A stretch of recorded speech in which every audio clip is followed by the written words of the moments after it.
তোমরা আমার বোলপুরের ভিডিওগুলোতে অনেক অনেক ভালোবাসা দাও, তাই আমি আরও একটি ভিডিও নিয়ে চলে এসেছি।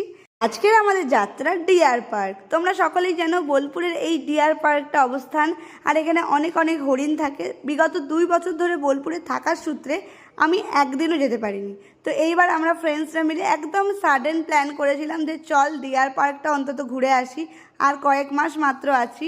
তো চলে এসেছি আমরা ডিয়ার পার্কে। আর ওই যে আগে আমার ফ্রেন্ডসরা সবাই যাচ্ছে।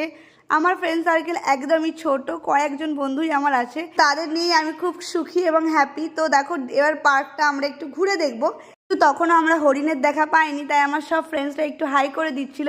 এই বান্ধবীর নাম শ্রেয়া, আর এই ব্ল্যাক ড্রেস পরা বান্ধবীর নাম ঋতিকা, আর ওই হোয়াইট ড্রেস পরা বান্ধবীর নাম ইতি। তো আমাদের ফ্রেন্ডসদের সঙ্গেও তোমাদের আমি আলাপ করিয়ে দিলাম। তো তারপরে আমরা অনেকক্ষণ খোঁজাখুঁজি করছিলাম কোথায় হরিণ কোথায় হরিণ। তো এখানে আমি হরিণ তো দেখিনি, কিন্তু হরিণের দুটো সুন্দর সুন্দর মূর্তি দেখতে পেয়েছিলাম। তারপরে আমরা আর একটু বাগানটা এক্সপ্লোর করছিলাম। এখানে সুন্দর সুন্দর ফটো তোলার অনেক জায়গা ছিল। তো আমরা অনেক অনেক ফটো তুলেছি, অনেক মজা করেছি আমরা বন্ধুরা মিলে। তো তারপরে ফাইনালি আমরা হরিণের দেখা পেয়ে গেলাম। এখানে প্রচুর হরিণ ছিল, মানে খুব বেশি বলবো না, তাও অনেকগুলোই হরিণ ছিল। আর এই টাইমটায় হরিণদের খাবার দেওয়ার টাইম ছিল, তাই ওরা একদম আমাদের কাছে চলে এসেছিল।